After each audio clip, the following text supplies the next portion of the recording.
یہ بتائیے گا کہ خارجہ پالیسی سے متعلق صدر کے خطاب کے اہم نکات کیا رہے؟ جی سارا سینٹ کی جو اس وقت بلڈنگ ہے وہ آپ کو شاید ویسے تو کچھ خاموش نظر آ رہی ہوگی، لیکن چند گھنٹے پہلے تک یہاں خاصی گہما گہمی تھی کیونکہ صدر اپنا اسٹیٹ آف دی یونین خطاب کر رہے تھے۔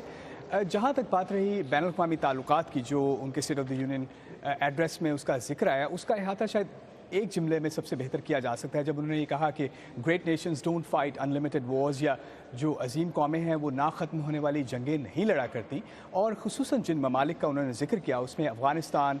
سیریا، شام، عراق، نارتھ کوریا اور وینیزویلا کا ذکر آیا۔ اس میں سے اگر ہم افغانستان، سیریا اور شام کا اگر ہم ذکر لیں، عراق کا معاف کیجیے گا، تو ان کا خصوصی فوکس نظر آیا اس حوالے سے ان تنازعات کو کسی لاجیکل اینڈ تک پہنچانے میں اور وہاں سے امریکی فوج کو واپس وڈرا کرنے کے حوالے سے۔ اور جب انہوں نے افغانستان کا ذکر کیا تو وہ زیادہ اسپیسیفک نظر آیا۔ انہوں نے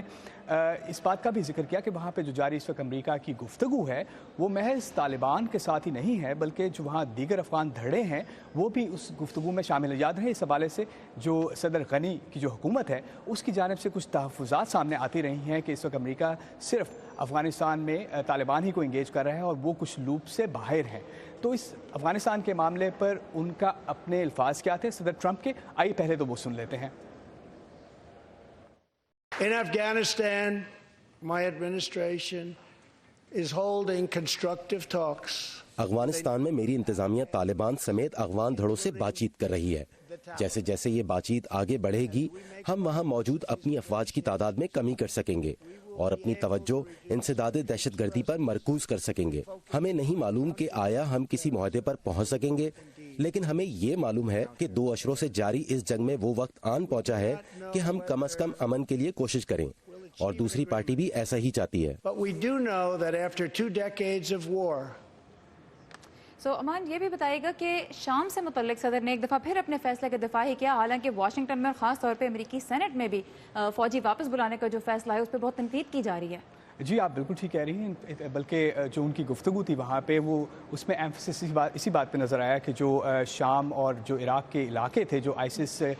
جس پہ کنٹرول کر رہی تھی 2 سال پہلے تک، انہوں نے کہا کہ ان کی حکومت میں آنے کے بعد سے یہ علاقے اب ورچولی یا کافی حد تک واپس لے لیے گئے ہیں، اور انہوں نے اپنے اتحادیوں کا بھی ان ملکوں میں ذکر کیا کہ اب ان کے ساتھ مل کر باقی جو جگہیں ہیں ان سے باقیات جو آئسس کی ہیں ان کا خاتمہ بھی کیا جا رہا ہے۔ اور آپ جس طرح آپ کو معلوم ہے کہ اس سے پہلے یہاں امریکہ میں سیاسی اور فوجی حلقوں کی جانب سے یہ کچھ تحفظات سامنے آئے تھے کہ اگر ان جگہوں سے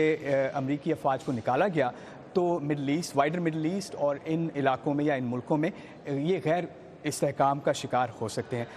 آئیے صدر کے اپنے الفاظ سنتے ہیں اس حوالے سے۔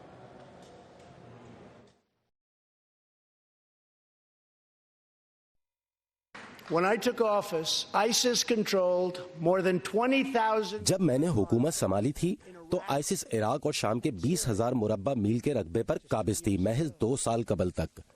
آج ہم نے تقریباً تمام علاقے کو ان وحشیوں کے قبضے سے خالی کروا لیا ہے، اور اب جبکہ ہم اپنے اتحادیوں سے مل کر آئسس کی باقیات کو تباہ کر رہے ہیں، وہ وقت آ گیا ہے کہ ہم شام میں موجود اپنے بہادر فوجیوں کو گھر واپس بلائیں۔ To destroy the remnants of ISIS. اور آخر میں ذکر کرتا چلوں نارتھ کوریا کا، جس کے حوالے سے صدر کا کہنا تھا کہ اگر وہ اقتدار میں نہ آتے تو امریکہ کے ساتھ نارتھ کوریا کی کچھ سیریس ایسکیلیشن یا تصادم کا خطرہ ہو سکتا تھا۔ اور اس حوالے سے انہوں نے اپنی ذات کا بھی ذکر کیا کہ ان کی نارتھ کوریا کے رہنما کم جونگ ان کے ساتھ ایک اچھی کیمسٹری ہے، اور اگلی تاریخوں کا بھی انہوں نے اعلان کیا کہ اگلی جو سمٹ ہوگی وہ فروری کی 27 اور 28 تاریخ کو ویتنام میں ہوگی۔ اور آخری گفتگو ایران کے حوالے سے، جس کے بارے میں ان کا کہنا تھا کہ